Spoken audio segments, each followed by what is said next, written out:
Welcome to Answer Dish, the show about food, culture, and identity. I'm your host, Dr. Sarah Digdon.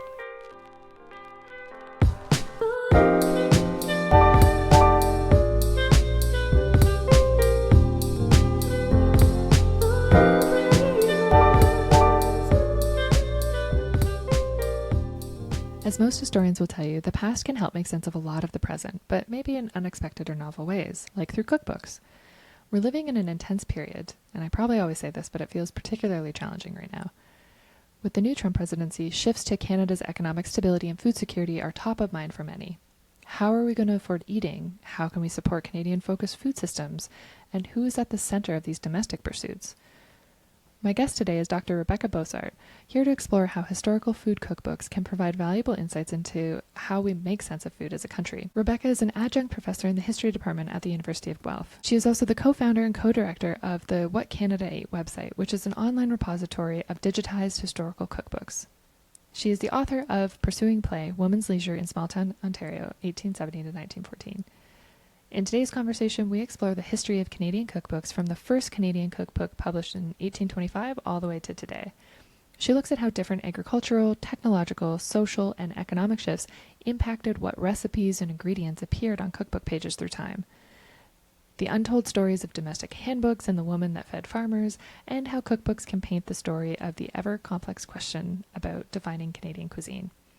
Here's my conversation with Rebecca. Welcome to the show, Rebecca. How are you doing today? I'm great. How are you? Great. I'm so excited to chat with you. I don't often get to talk with people that are Canadian to begin with, let alone also living in the same town as me. So I'm very excited to connect and to chat more. And before we kind of dive into what's going to be, I think, a very big, interesting topic today, do you mind sharing kind of a snapshot of who you are, where you're coming in from, and a little bit about the type of work that you do? Sure. So I'm coming in from Guelph, Ontario as well. So I am a settler living on the Treaty 3 lands of the Adawanaron Haudenosaunee peoples. Currently, I am an adjunct professor in the Department of History at the University of Guelph and also part-time faculty at Wilfrid Laurier University and Seneca Polytechnic Institute. I've been teaching the food history course at the University of Guelph for 10 years now.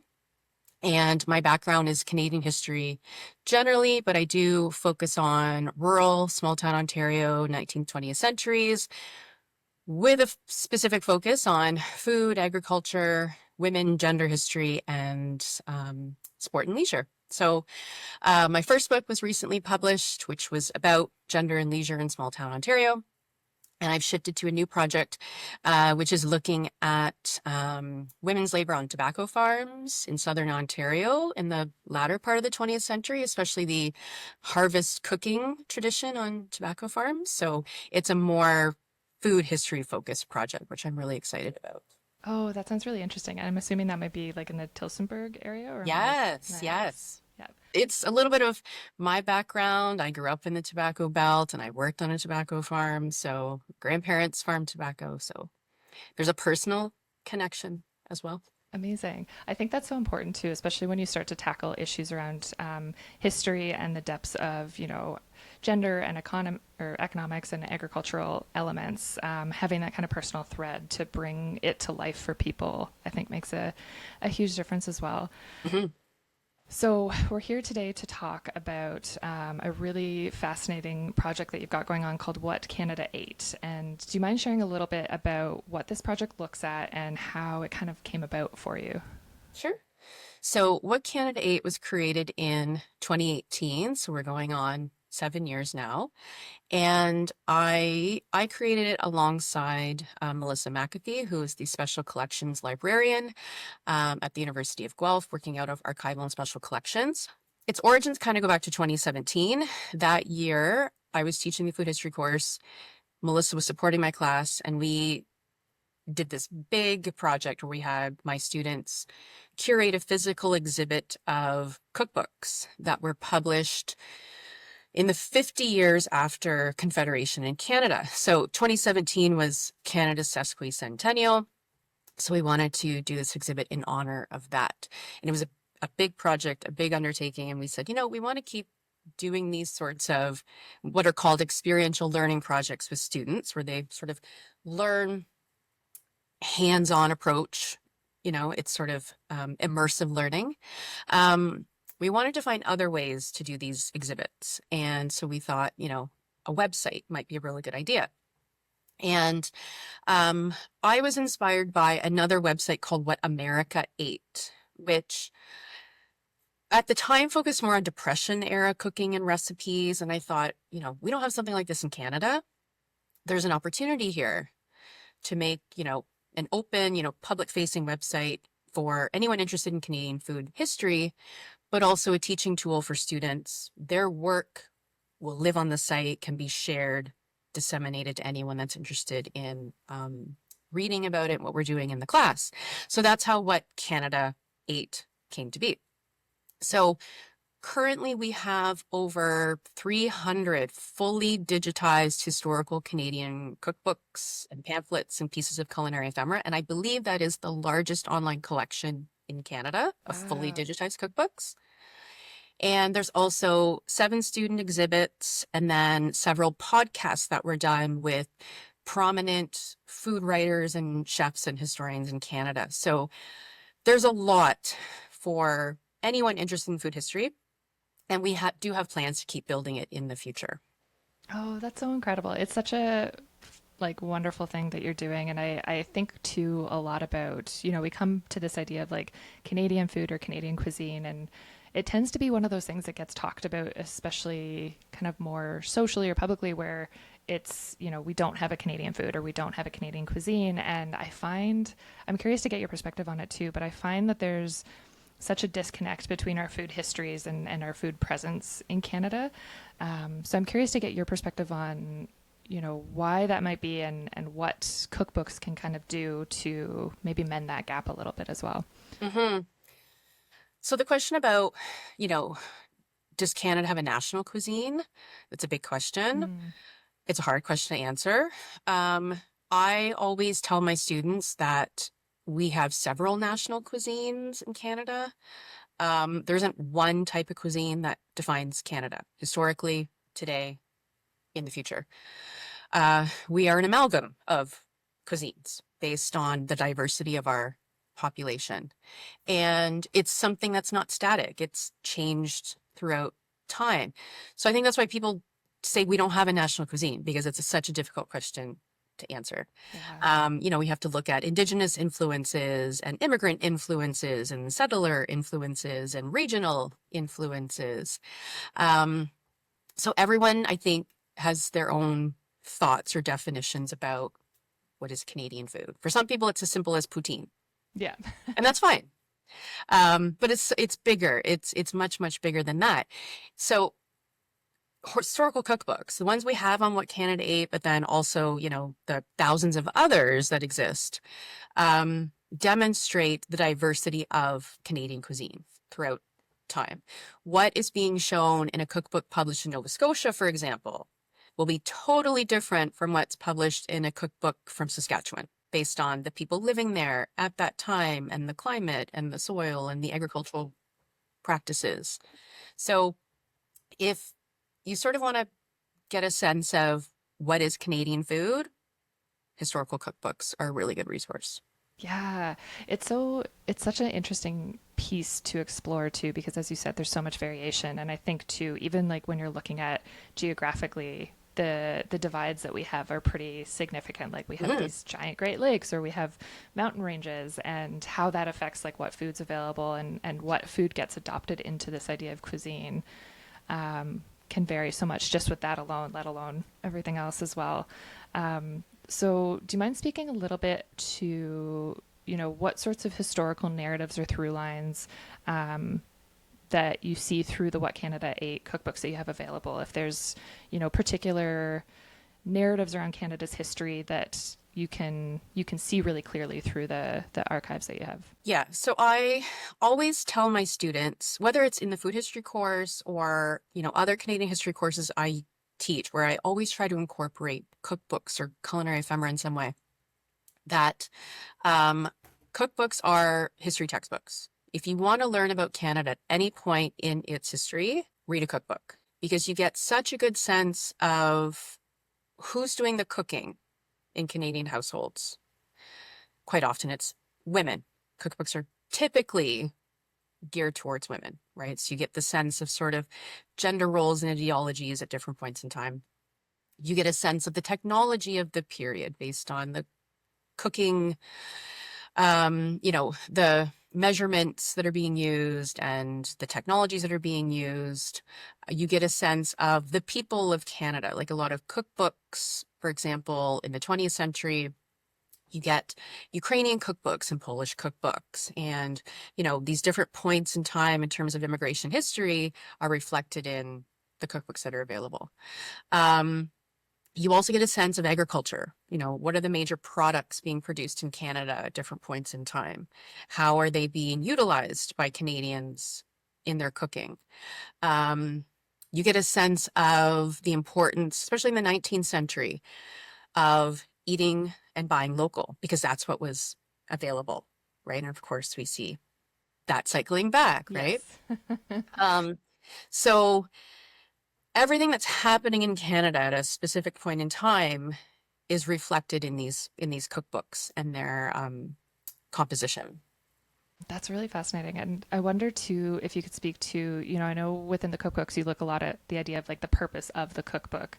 And I've been kind of looking back on some of Edna Lewis's cookbooks lately, and it feels like, for someone who also interviews people on their cookbooks, it's just such a stark contrast to what you'd see in like a glossy cookbook today, where it's a Mhm. very like no nonsense recipe that's just kind of written out as a list form with simple instructions that are very, very vetted versus, there's kind of like a almost like TikTokification of some of the cookbooks today where it's made to kind of relate to video a little bit more. So what sorts of purposes do you see cookbooks through time in Canada serving? And did that kind of vary as, politics or different events were happening as well? A lot of variants. 19th century cookbooks, for example, tended to be larger. They tended to be more domestic manuals, so recipes plus instruction on anything that women especially are managing in the home. So it could be cleaning, it could be laundry, it could be gardening, it could be health and medicine, because so much healthcare happened in the home. Women Interesting. were also entrusted with the healthcare of their families. So you see a lot of domestic manuals slash cookbooks include recipes for different medicinal concoctions and poultices and things like that. Um, so those sorts of cookbooks have a range of information in them, which I love those domestic manual kind of cookbooks. They're an even better sort of look at what's happening in Canadian homes during that time. Then you get into the 20th century and we get three really big events. We get the First World War, the Great Depression, the Second World War. And they each produce these really unique cookbooks. So World War era cookbooks were all about rationing and food substitutions and sacrificing, what you're used to eating for the good of king and country, right? Thinking about what's happening overseas, supporting civilians overseas, Canadians cutting back. Depression era cookbooks were about being frugal and making do with what you have and saving costs, but not skimping at the same time. And there's also the introduction of more discussion about health and nutrition and vitamins and things like that in the Depression era, just because, people are cutting back, but don't sacrifice your health. Then you get into the post-war era, which is all about like technology and modernity and, new and novel things. So you see more discussion about, stoves changing or refrigerators or the freezer, right? The freezer was a big technology for a lot of families and revolutionizes the way that people shop and cook and eat. And then you get into kind of the later 60s, the 70s, the 80s, and you get into diet culture. Right. Yeah. Cutting back to stay slim or, heart healthy recipes or, sugar-free recipes, recognizing, the significance of diabetes and things like that. But also the influence of Canada's food guide coming in, right? Making sure that meals are a little more balanced based on these guides and what we should and shouldn't be eating. And also recognizing that there's a recession happening in the 70s and early 80s. So again, eating well, but on a budget. So at any point in Canadian history since cookbooks are published, so since 1825, the big events happening are definitely reflected in how these cookbooks are being marketed, what they consist of, and who's reading them. Oh, that's huge. And there's just so many events that kind of change how we think about food or talk about it. Do you mind speaking a bit more to the idea of gender within those as well? Because you mentioned, particularly with the domestic manuals, is this a scenario where it's like these manuals are being written by women for women to kind of guide a household through these, events happening through time? Or is it a situation of kind of, I guess, who's writing those cookbooks and how does that interact with gender perspectives or values at the time? So a lot of historical Canadian cookbooks were written by women, and there were some that were written by men as well. I prefer the ones written by women. Yeah, I like, women's voices coming through, totally. writing, by women for women. I think for a lot of women reading cookbooks, they wanted a woman's voice. There's that sense of authority, right? Because cooking, purchasing food, it's such a gendered act. It's been something that's been sort of placed on women's shoulders.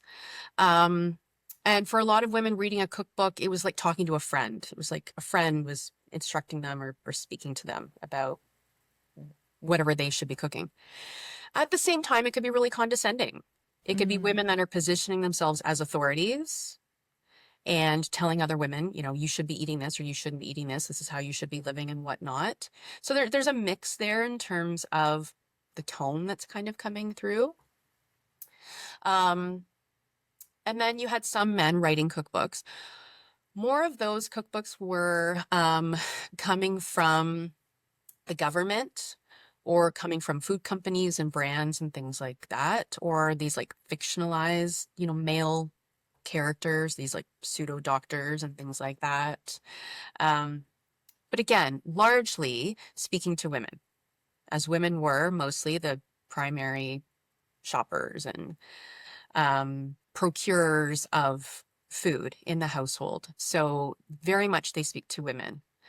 We do have several cookbooks in the Canadian cookbook collection that are for men, but often it is, men barbecuing or men who are out camping or hunting. So reinforcing the idea that if men are cooking, it's outdoors and it's a very sort of masculine act. It's wild game over an open fire. It's not the domesticated in the kitchen cooking scenario.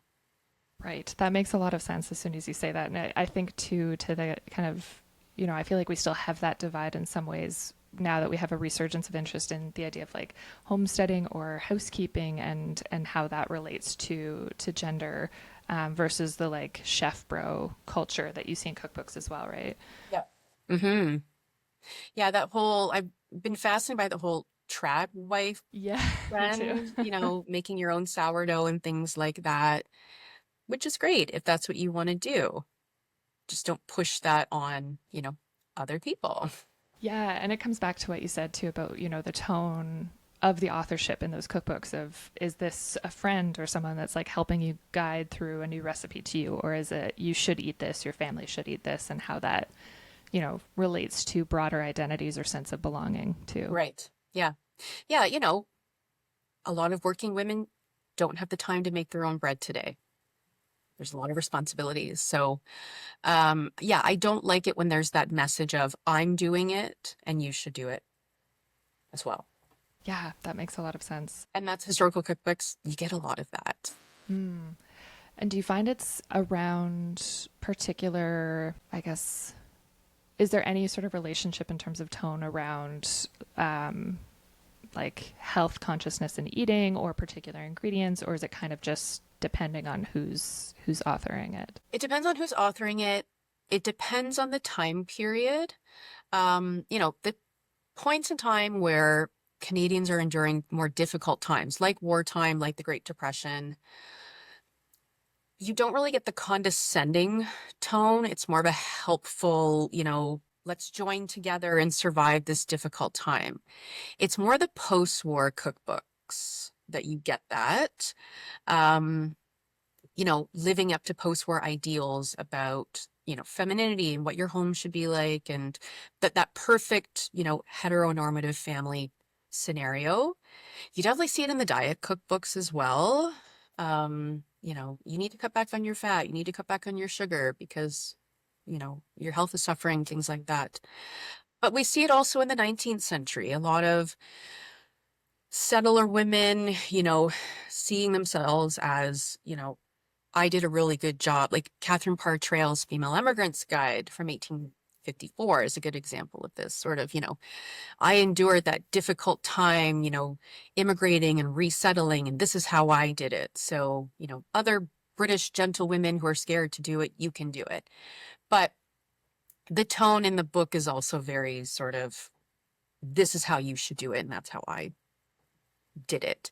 And she's not exactly thankful for the assistance she received, let's say from, local Indigenous people and other settlers that would have helped her acclimate. Right. And it's definitely not a doing it by yourself in reality situation, No. right? Right.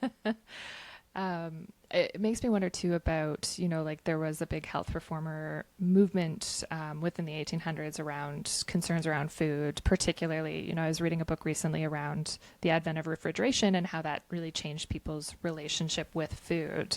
So I'm curious if there's a noticeable shift in the cookbooks that you've looked at where these sorts of new technologies change what ingredients are used or what recipes become more favorable or popular at the times as well. Yes. So in the 19th century, a lot of recipes used dried or salted or cured meat just because then there would be a longer shelf life.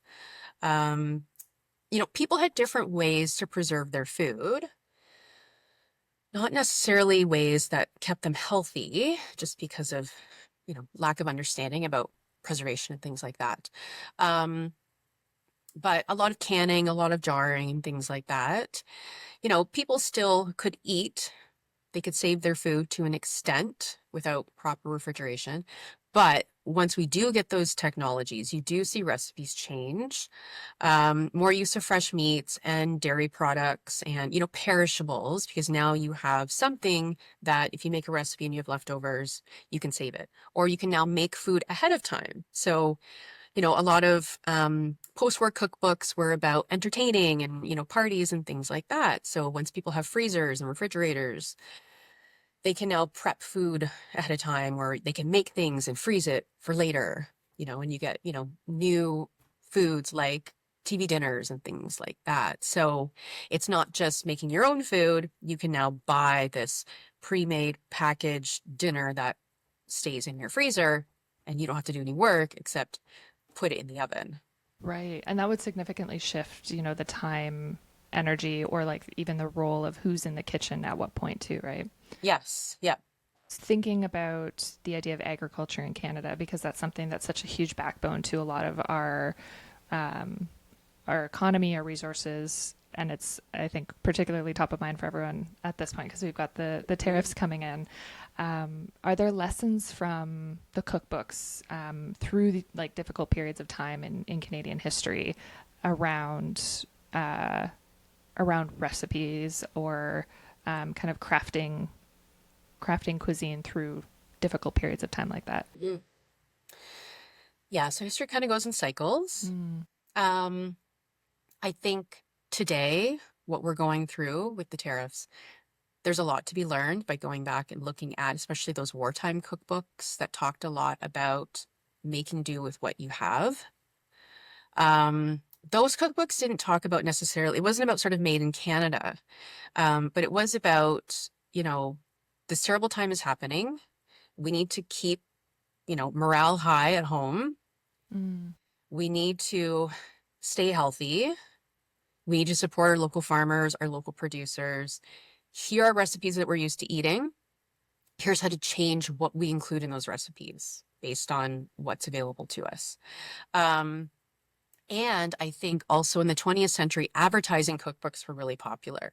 So Canadian food brands or companies would produce often little pamphlets that would come with a product that you purchased, or you could write to the company and request the booklet or the pamphlet, and they would explain how to use that product in your cooking. And I wouldn't be surprised if we see maybe a resurgence in that.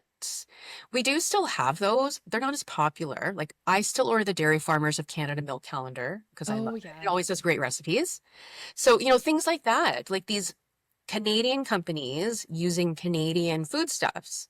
Maybe they'll start doing that again. I don't know. The cost might not make sense, but there's this push, right? Made in Canada, made in Canada. How do we do that? So maybe that'll come back. I'm not sure. Yeah, that's an interesting thought line too, because I wonder in terms of like form as well around cookbooks. Like I know pamphlets, I remember as a kid, like that was something that was very easily accessible when you're in a grocery store. If you're in a Right. area, you could just like grab the pamphlet that would have been beside like the craft dinner or whatever was Exactly. Yeah. there. So I'm curious as well if that starts to come back. And it definitely seems at least that there's kind of a shift in terms of how we're thinking about where our food comes from, Mhm. which feels really interesting. It makes me think too of I had interviewed someone earlier this season who was writing a story. It was a book of essays around food, and they were tracing their identity through time with it. And there was some recipe that was really special from their grandmother. So when they asked like, oh, like how did you come across this recipe, or like where did you get this from? The grandmother said like, oh, it's just from the back of a box. Like it's a recipe from, something like that. But it had become so valued to the family that it became removed from that brand as well. So that's always an interesting element of history too, right? Yeah. And I think when talking about agriculture, I think maybe depending on what happens over the next few months, there might be even more emphasis on buying directly from Canadian farmers, if you can. Farmers themselves, farmers markets, roadside stands, things like that, making sure that our dollars are going directly to farmers. Yeah. And that, we've been doing that more. Like I know the pandemic, there was a real push towards that when our food supply was a little bit more unstable.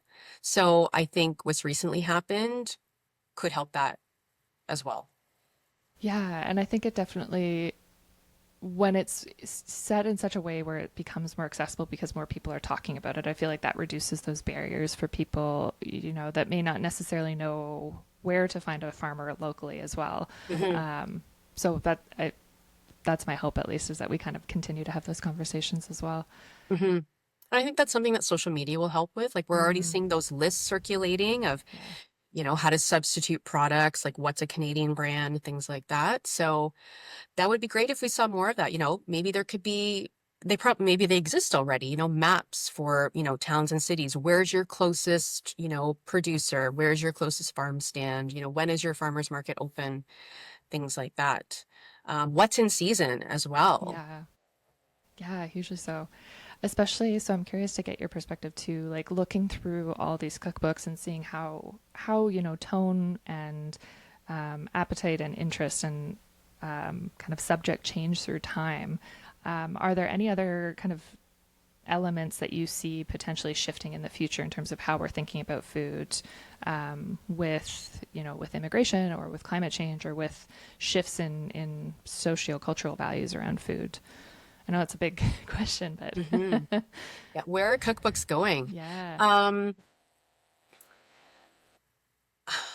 so one thing I hope is that the cookbook exists, continues to exist.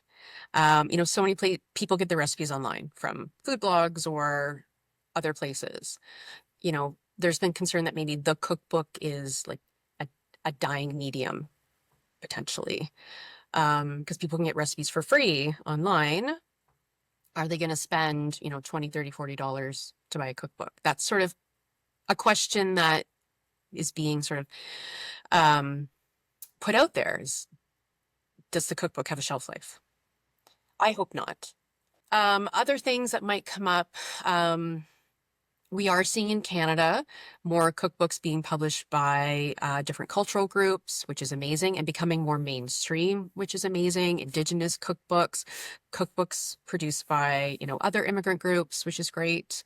Um, it would be great to see more children's cookbooks, like they have become more popular in the last little while, but getting kids in the kitchen, educating them early about, how do we cook? Why do we cook the way we do? Where do we get our food and our ingredients from? That would be great. Um, and I think maybe cookbooks that I think we need more cookbooks that sort of match a range of sort of financial positions. Yeah. If we're heading into a recession potentially, making sure that there are cookbooks available, and I know there are some, but making sure there are cookbooks available for, a range of, financial concerns, how to still eat well on a budget. So I think it'd be important if those sorts of cookbooks continue to be published. And continuing the tradition of, highlighting Canadian food and foodstuffs, uniquely Canadian agricultural products and brands, how to incorporate those into our menus every day. I think those are all really interesting considerations for like where future cookbooks are going. And I wonder too, I know I'm forgetting the term for it, but I think it's like a kind of pantry cookbook approach I see also coming back just from some that I've reviewed where it's kind of like your pantry staples, Mm, but remixed into, 4 or 5 different recipes, but you're still yeah. using the same, mushrooms throughout them. And I'm curious to see if those also kind of persist as we start to talk more about like class and financial arrangements or financial kind of categories as well. I like that idea of use what you have. Yeah. Example, like I love Marilyn Smith's Instagram account.